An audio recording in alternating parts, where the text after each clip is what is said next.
যাম।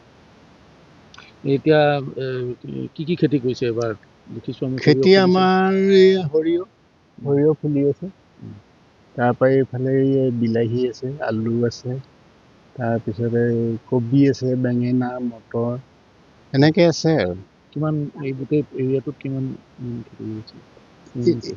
আমাৰ এতিয়া এইডোখৰত এইফালে আছে, এই ৰাস্তা পৰা সিফালে 3 বিঘা, আৰু এইটো চাইডে আপোনাৰ আছে ইয়াৰ পৰা তালৈকে 7 বিঘামান আছে সৰিয়হ তলি।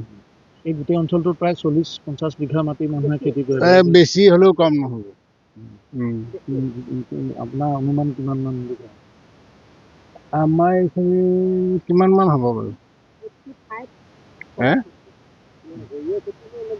সৰিয়হ খেতি বুলি নহয়, চব খেতি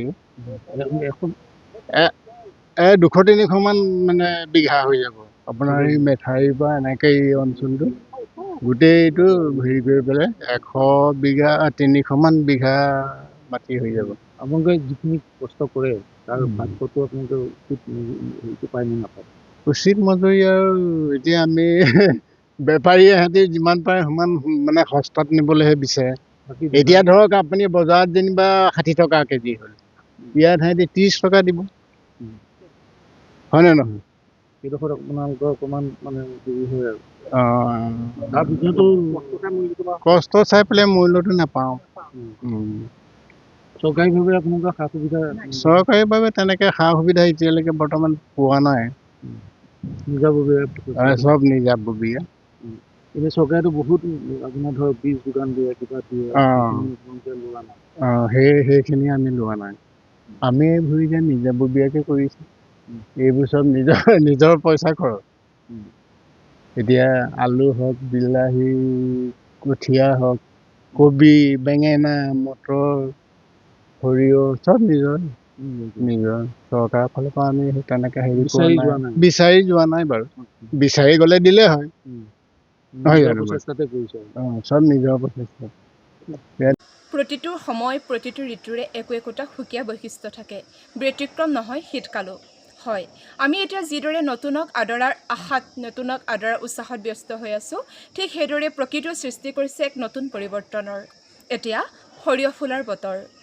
নীলা আকাশৰ তলত এতিয়া সৃষ্টি হৈছে এখন হালধীয়া সাগৰৰ। এই সাগৰ সৃষ্টি কৰিছে সৰিয়হে।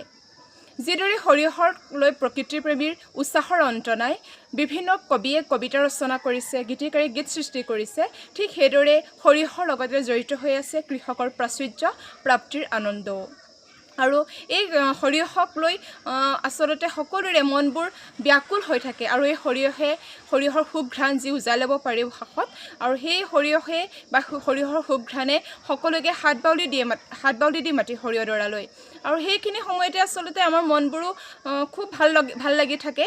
আমি যিহেতু এইখিনি সময়ত বনভোজৰ আনন্দ লওঁ, আৰু বনভোজৰ বাবেও আমি বাছনি কৰি লওঁ আমাৰ কাষৰীয়া যি নদী কাষৰীয়া ঠাই, আৰু নদী কাষৰীয়া ঠাই বুলি ক'লে আচলতে আমি সৰিয়হডৰালৈ যাব বিচাৰোঁ। গতিকে এই সকলোখিনি কথাতে সৰিয়হৰ লগত এক সম্পৰ্ক জড়িত হৈ আছে, আৰু সৰিয়হ বুলি ক'লেই যি হালধীয়া ৰং, সেই ৰংটোৱে সকলোকে প্ৰতিজনকে মনবোৰ চুই থাকে।